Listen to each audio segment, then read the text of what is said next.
as I've informed you before, the focus of this meeting will be to talk about your views, experience, and role as an environmentalist and CEO of the Paint Foundation. I believe that this is a critical topic that we all should deeply care about, despite our professional backgrounds, in order for us to figure out how to work towards more sustainable living instead of, exploiting the environment for personal gains. So welcome, Mr. Huzaifa. Now let's kick off this meeting by hearing a bit about who you are and what you do. Yeah, hello, Wafa. Wish you a very good evening on your side. Thank you. This is a pleasure coming on your show today, and I'm very glad that you're also an environmental enthusiast and you're taken up a career in this direction for saving the environment and doing good for the nature. Thank you. We are a paint manufacturing company by primarily, and we have opened up a non-profit foundation in the United States, and globally we work on the projects of recycling paints and paint-related waste, saving them from fuel burial or land, fuel blending or land burial, keeping paints into the circular economy, and helping the industries with the kind of knowledge, markets, expertise we have over the last 5 decades into the paint industry. And we are trying to be a part of a solution on a global scale into saving paints from the environmental hazards. Amazing. Thank you. So let us start with the first question here. How would you describe in few words the environmental situation today in your city? So you are in New York currently, right? Yes, I'm in New York currently, and fortunately, this part of the world is much more cleaner and much more nicer than many other places. But eventually, it is one world, it is one globe. And if something goes wrong in one part of the world, it doesn't take long for the other locations to affect. And we have seen during the COVID how it happens and how fast something can go wrong somewhere in China or Asia. It doesn't take long for it to travel across the oceans and get affected. So my city, New York, it's very clean, it's very beautiful, it's really nice. But from where, on the bigger perspective, the bigger picture, the entire world has to come on one platform as far as the environmental things are concerned.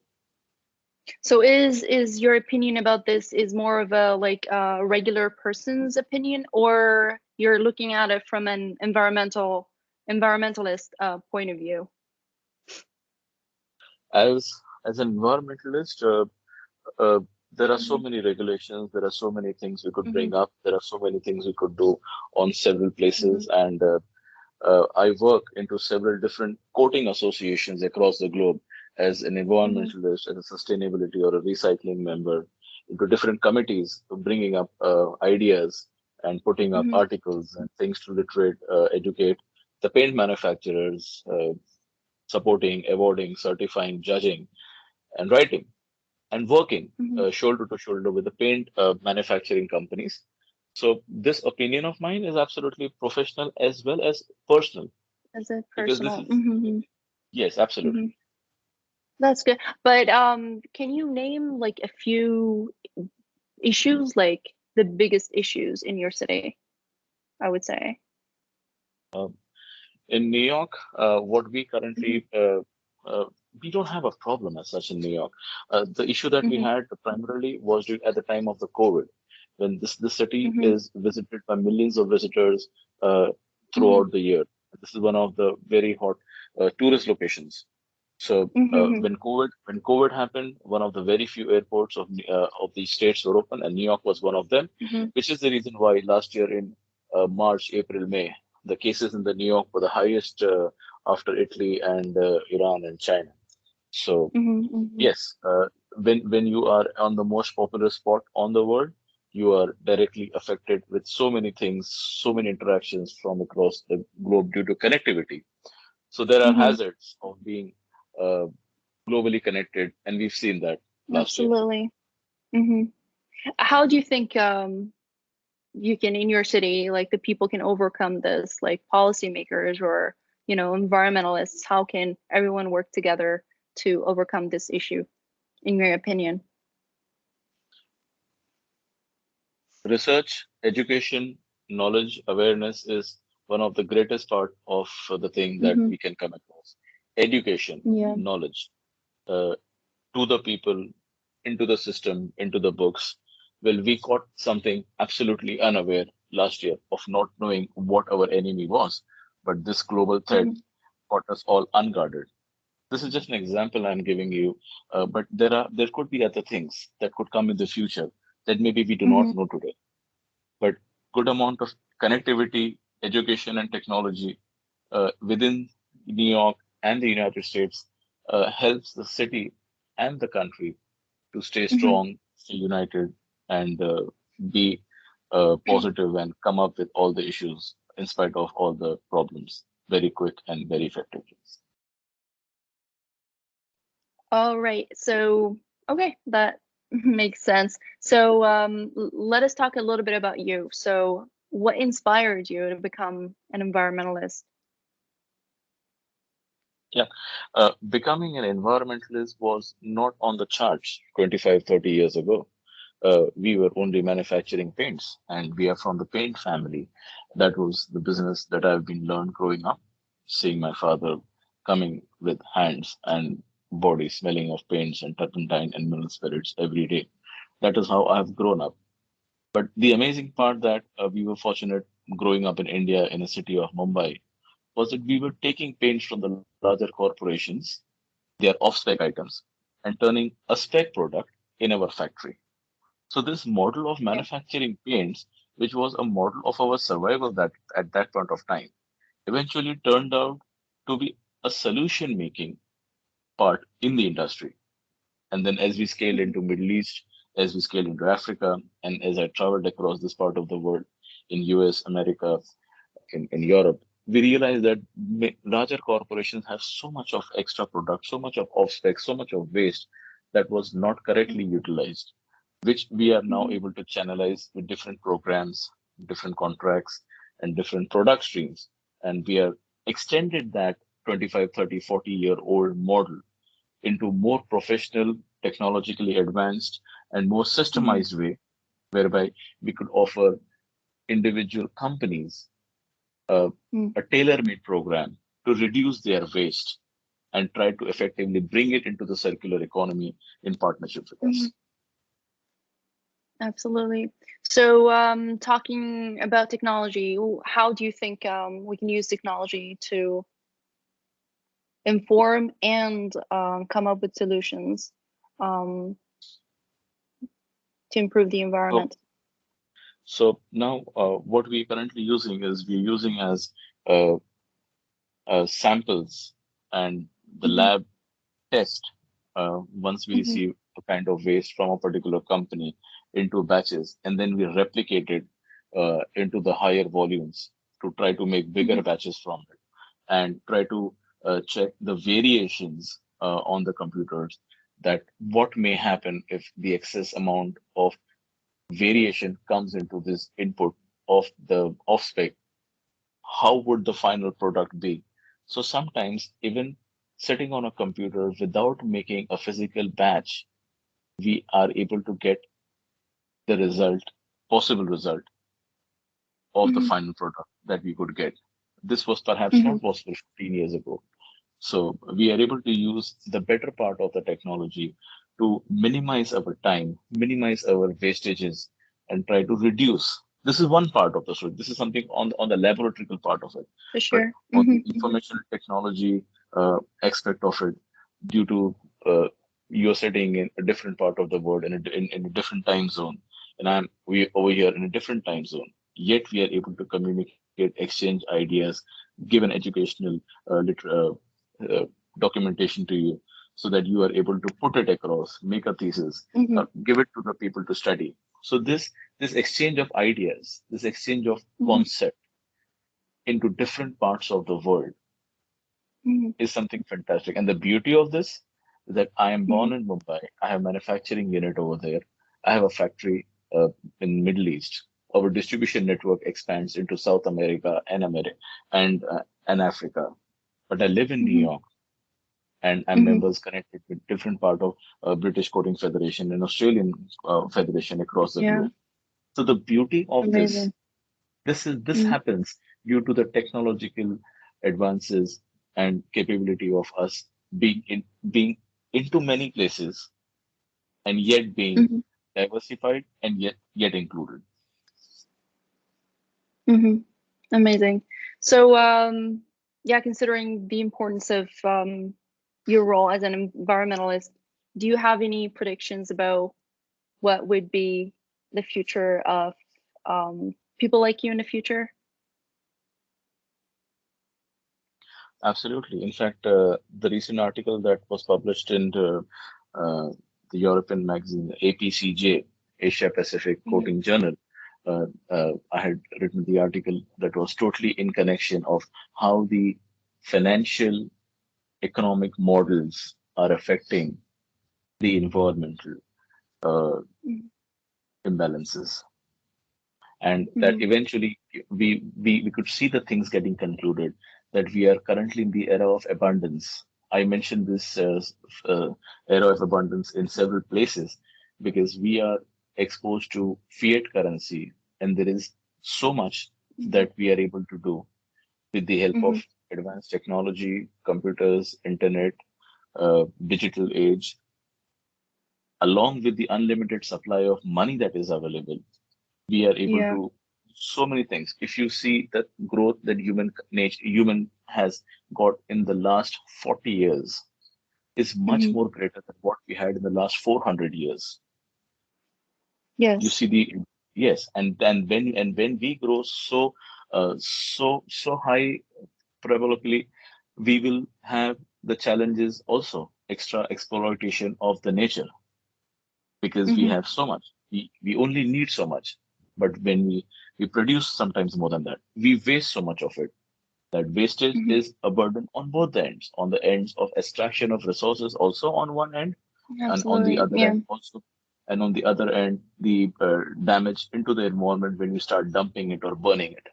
So Mm-hmm. what an environmentalist does stays in the middle and helps both the processes. So when Mm-hmm. somebody like me in the paint industry who's doing I see myself as doing a very small role, because Mm-hmm. this is paint industry is a very minute industry compared to the global domestic productions across the world. But if we have individuals into different sectors, into food industry, into garment, into constructions, into steel, into metals, into chemicals, and if we are able to prevent and Mm-hmm. have model of recyclability into plastics, into so many things. So we could Yeah. create a better example. We could have a better global circular economy where we extract less, Yeah. we use Mm-hmm. it correct, and we don't have to dump. And if we have to dump it, we are again able to use it. Yeah, it's like encouraging other businesses to see how you're doing like ethical business that is eco-friendly. And it's like, hey guys, like there's a good way, like there is a better way of doing this. And I think that's alone is amazing. Yes, and we work this recycling thing as a non-profit. So whatever Mm-hmm. is generated, we are giving it back to the community. We come up with Yeah, for the different people. programs of Mm-hmm. yes, we come up with Mm-hmm. different programs. Like on one side, we have projects like zero waste corporation, like an industry we can Mm-hmm. get tie up and try to take maximum amount of their off-spec rejects and waste. By Mm-hmm. partnering with us, they could become probably the zero waste corporations, because Mm-hmm. when they give it to us, we would take it as a product and reuse it into a circular economy. So that company Mm-hmm. becomes a lesser waste reducing, lesser carbon footprint creating corporation on one part Mm-hmm. of it. So this is one project that we have. On the other side, we have uh, uh, projects like million liters of paint donation drives, whereby Mm-hmm. we're able to create donations of paint, giving it into Mm-hmm. projects in the needy communities in Africa, in South America, Asian locations, whereby they are having infrastructural projects, they are in need of huge amount of paint. We subsidize the paint, we give it for free to the charities, schools, hospitals. So basically, when we do these kind of things, you are Mm-hmm. creating a balance in the society on the economical, social, front also. Okay, so talking a little bit about the projects you've contributed to, can you just like give us like a bulleted points of the projects you've done so far in New Yes, York? so we've been given paints into the charity into Africa in a couple of countries, whereby the paint is utilized into the schools, it is utilized into the hospitals. We've given it into the redevelopment programs in India, whereby there are slum rehabilitation programs. Paint is being utilized into those places also, and community locations, church locations, whereby we are able to give it to the people, which is of a community use. So basically, these kind of projects we've done in Africa, in India. Most of these projects are being done on the community welfare benefits. But now we are also trying to see if we could encourage enterprising individuals and make them help up into a business, create a revenue out of what we are trying to do, and set up a model for them to hire more people and receive consistent sellable paint from us and make a livelihood. That's great. So let's talk more about New York. Do you think the government is doing enough for to deal with any environmental issues in your city? I think yes. From what I have, the way I have traveled the world and saw things, we are extremely careful about the nature. And most of the industries have projects like cradle to grave. So when a paint manufacturer produces paints over here, he's also responsible till the end use and the leftover waste of it. You cannot simply create a product and forget about the recyclability or the end use of what it gives to the environment. So what government helps in two places. One is by creating laws of not using the items that are dangerous to contact of the nature or the human, like hazardous items, which are every year we have a few chemicals going out of the industry. Most of them are biocides and those things because they are not good for human inhalation or getting in contact. But maybe they were very good. They had very good properties of resistance, of durability, of weatherability, of corrosion items. But they are not good for the fishes. They are not good for the.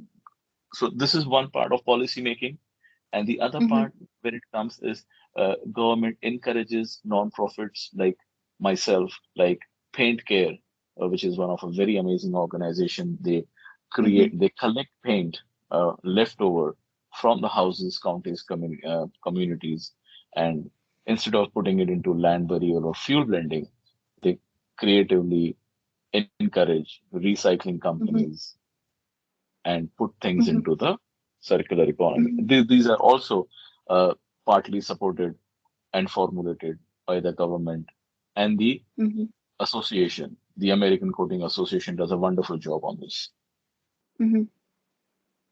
Okay, so in one sentence, Mr. Huzaifa, what message do you have to the coming generation concerning the environment? If we do the right thing today, our children can have a livable and a better environment tomorrow. And this is the time. If we sleep today, then we may never have a tomorrow. Absolutely. So we reached the end of our meeting. Thank you so much. Do you have anything else you would like to add before we close the meeting? Thank you, Wafa. I'm really glad I was able to meet with you today. And I hope all the information I'm able to give you, you are able to distribute it, educate, and make good benefit out of it. And feel free to thank you. if I can feel free to contact me if I could be of any help. Thank you so much for it. Thank you so much, and I wish you the best of luck in your future endeavor. And goodbye. Goodbye. Thank you.